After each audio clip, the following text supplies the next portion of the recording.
no question, my superpower is like EQ sonar. You know, I just know. Like I can walk by an employee and just know there's a problem with the employee's back to me. And that is something that like I don't like to say out loud because I feel like I'm being super weird right now, but that has clearly been the bedrock of my existence. I'm not super smart, but boy, can I feel the room. Like, people are talking to me without talking to me, and individually and at scale, which is why I think I'm a good salesman.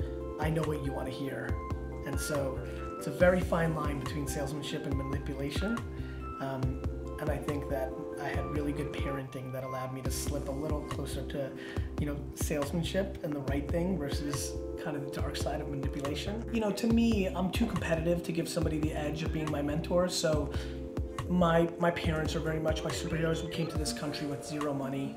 I lived in a studio apartment with a ton of relatives. My dad worked for $3 an hour as a stock boy. My mom stayed home and raised 3 kids with no help ever from my dad, who worked every weekend, or anybody else. And now that my life has gotten a little more foo-foo, I realize how incredible that is. And so, I mean, just without any question, my parents are my superheroes. The only daily ritual I have is making pretend something really bad happens in my life.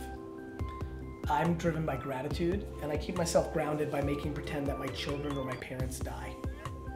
And I'm sorry, I know that's super, like, rogue, but it has been so good for me. Like, it's very hard for me to get super high or super low in a business world, in a world where I can feel the feeling of that kind of loss. I'm not that naive. I don't think I can feel it. Boy, it doesn't make me feel good when I like trick myself that that's happened. And that just keeps reminding me that family is first. And that like a couple bucks here and a couple bucks there, or a couple of like people screwing me here and there is super minor leagues. I'd like to be remembered as somebody who gave 51% of the relationship in every relationship he had.